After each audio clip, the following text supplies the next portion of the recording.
जैसा कि पिछले एपिसोड में हमने देखा कि फैंग और हाउ बाई के दरमियान फाइट हो रही थी और फैंग ने हाउ बाई को बहुत बुरी तरह से मारा था, जिसका बदला लेने के लिए हाउ बाई ने फैंग के पापा और उनकी टीम को अपने घर काम करने के लिए बुलाया और फिर अपने बॉडीगार्ड्स के साथ मिलकर उनको मारने लगा। तभी वहां पर फैंग भी आ जाता है और अपने पापा को पिटते हुए देखकर उसे बहुत गुस्सा आ जाता है और फिर वो हाउ बाई और उसके बॉडीगार्ड्स को मार मार कर बेहोश कर देता है। और फिर हमने देखा था कि वहां पर पुलिस आ जाती है और वो फैंग को पकड़कर अपने साथ ले जाती है और लॉकअप में बंद कर देती है। और एपिसोड के एंड पर हमने देखा कि फैंग उस किलर से लड़ते लड़ते बेहोश हो गया था और पुलिस वालों ने उसे हॉस्पिटल भेज दिया था। अब आगे एपिसोड स्टार्ट होता है और हम देखते हैं कि फैंग अभी भी हॉस्पिटल में बेहोश ही होता है और वहीं दूसरी तरफ यूजिन पुलिस के हेडक्वार्टर्स में कॉल करती है और उन्हें बताती है कि कुछ दिन पहले जो हाउ बाई और फैंग के बीच फाइट हुई थी उस टाइम पर मैं भी वहीं थी और मैंने खुद देखा था कि उस फाइट में फैंग की कोई गलती नहीं थी। हाउ बाई ने जानबूझकर उसे मारने के लिए अपने घर बुलाया था।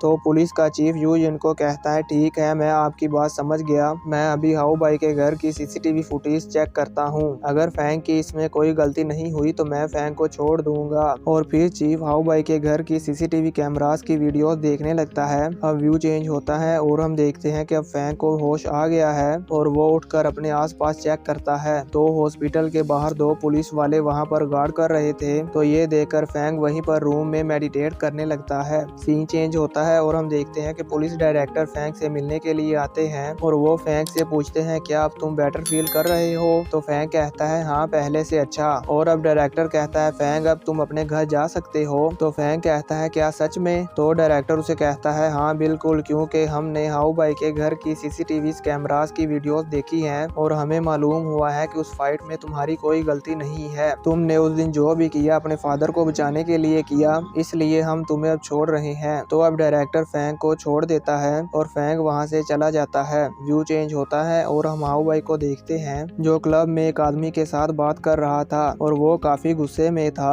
और कहता है, मैंने सोचा नहीं था कि वो किलर उस मामूली से फैंग को पीटने में नाकाम हो जाएगा। और वो कहता है, नेक्स्ट टाइम मैं इससे भी अच्छे और पावरफुल किलर को फैंग को मारने के लिए भेजूंगा। तो वो आदमी जो हाउ बाई के सामने बैठा हुआ है वो कहता है, क्या तुम फिर ये सब दोबारा करना चाहते हो? और फिर वो बताता है कि उस दिन जब तुमने फैंग के साथ फाइट की थी तो मैं उस दिन सीसीटीवी कैमरास की वीडियोस डिलीट नहीं कर पाया। अगर फैंग सिक्योरिटी ब्यूरो को इस मामले में इन्वेस्टिगेशन करने को कहता है तो वो वीडियोस तुम्हारे खिलाफ एविडेंस है और अगर सिक्योरिटी ब्यूरो ने तुम्हें पकड़ लिया तो तुम्हारे अंकल के लिए भी तुम्हें बचा पाना मुश्किल हो जाएगा। ये सुनकर हाउ बाई बहुत परेशान हो जाता है। तो वो आदमी हाउ बाई को कहता है, जाओ जाकर इस मामले में अपने अंकल से बात करो। और फिर वो आदमी वहां से चला जाता है। तो अब हाउ बाई परेशान होते हुए कहता है, नहीं नहीं, मैं सिक्योरिटी ब्यूरो के हाथों पकड़ा नहीं जाना चाहता। फिर वो वहीं से अपने अंकल के पास चला जाता है। अब हम देखते हैं कि हाउ बाई अपने अंकल के पास आ जाता है और वहां पर उसका पापा भी होता है और वो किलर भी वहीं पर होता है जो फैंग को मारने में नाकाम हो गया था। तो अब हाउ बाई उनको सारी सिचुएशन के बारे में बताता है। तो उसका फादर अपने भाई से कहता है, इस बार प्रॉब्लम छोटी नहीं है, क्या आपके पास कोई रास्ता है इस प्रॉब्लम से बचने का?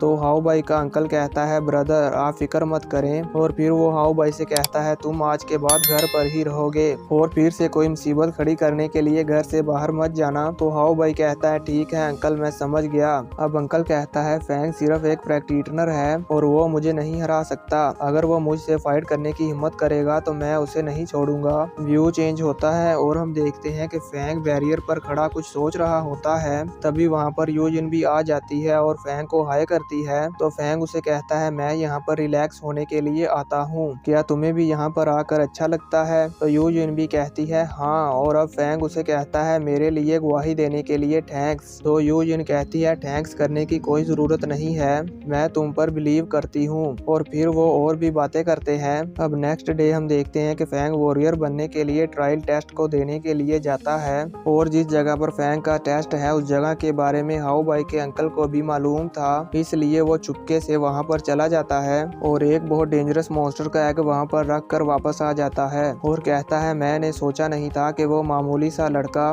उस किलर से बच जाएगा। और कहता है, अब मैं देखता हूँ तुम मेरे इस वार से कैसे बचोगे। सीन चेंज होता है और हम देखते हैं कि फैंग का एग्जाम स्टार्ट हो गया है और जिगजियान हॉल के डायरेक्टर इस एग्जाम को मॉनिटर कर रहे होते हैं और वो देखते हैं कि फैंग पर एक मॉन्स्टर अटैक कर देता है। पहले तो फैंग उससे बचकर भागता है और फिर एक टेक्निक को यूज करते हुए उस मॉन्स्टर को किल कर देता है। तो डायरेक्टर ये देखकर बहुत खुश होता है और अब एक और मॉन्स्टर फैंग पर अटैक करने वाला होता है कि तभी कोई उस मॉन्स्टर को पीछे से पकड़कर खींच लेता है और फैंग उसको नहीं देख पाता। तो फैंग जल्दी से उसके पीछे जाकर देखता है तो उसे वहां पर मॉन्स्टर ईगल नजर आता है। वो ईगल मॉन्स्टर भी फैंग को देख लेता है और बहुत गुस्से में आ जाता है।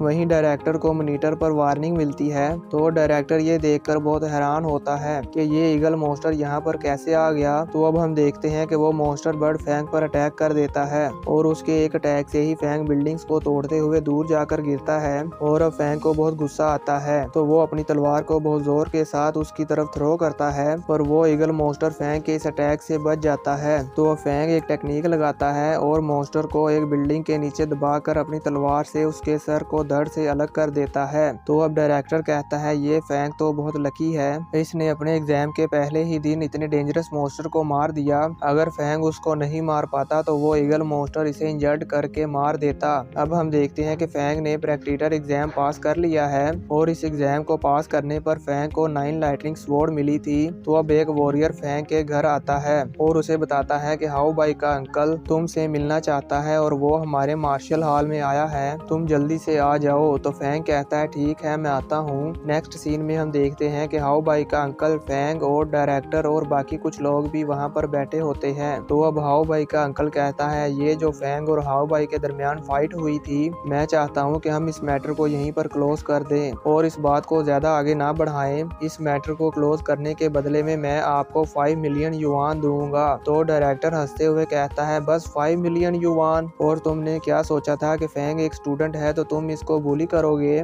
और अब फैंग को परेशान करने के बाद तुम अचानक से यहाँ पर आ गए। मुझे ऐसा क्यों लगता है कि तुम जिगजियान हॉल में कुछ गड़बड़ करने के लिए आए हो। तो हाउ बाई का अंकल कहता है कि आपकी क्या डिमांड है। तो डायरेक्टर कहता है 50 मिलियन युआन और साथ में तुम फैंग के पापा से घुटनों के बल बैठकर माफी भी मांगोगे। फैंग हमारे जिगजियान हॉल का स्टूडेंट है, अगर इसकी फैमिली को कोई नुकसान पहुंचाता है तो ये हमारा फर्ज है कि हम इसको इंसाफ दिलाएं। तो ये सुनकर हाउ बाई का अंकल कहता है ठीक है मैं 50 मिलियन दे दूंगा पर घुटनों के बल बैठकर माफी नहीं मांगूंगा। तो डायरेक्टर कहता है अगर फैंग इस पर एग्री करता है तो हमें कोई प्रॉब्लम नहीं, अब ये फैंग ही डिसाइड करेगा कि क्या करना है। तो फैंग कहता है कि हाउ बाई ने मुझे तो नुकसान पहुंचाया, यहाँ तक तो ठीक था, पर उसने मेरी इनोसेंट फैमिली को टारगेट बनाया, मैं इस मैटर को लॉ के मुताबिक ही फॉलो करूंगा। तो हाउ बाई का अंकल कहता है क्या ये बच्चा रूल्स को जानता है। तो डायरेक्टर कहता है हम फैंग के डिसीजन की रिस्पेक्ट करते हैं। तो हाउ बाई के अंकल को ये सुनकर बहुत गुस्सा आता है और वो कहता है क्या आप इस बात पर श्योर हैं। तो डायरेक्टर कहता है हाँ हम फैंग के डिसीजन की कदर करते हैं। तो अब हाउ बाई का अंकल फैंग को धमकी देकर वहाँ से चला जाता है। तो अब फैंग डायरेक्टर और बाकी सबको कहता है मेरी सपोर्ट करने के लिए शुक्रिया। अब हम हाउ बाई के अंकल को देखते हैं, वो जिगजियान हॉल के बाहर खड़े होकर कहता है मैंने कभी नहीं सोचा था कि ये फैंग उस ईगल मॉन्स्टर को मार पाएगा।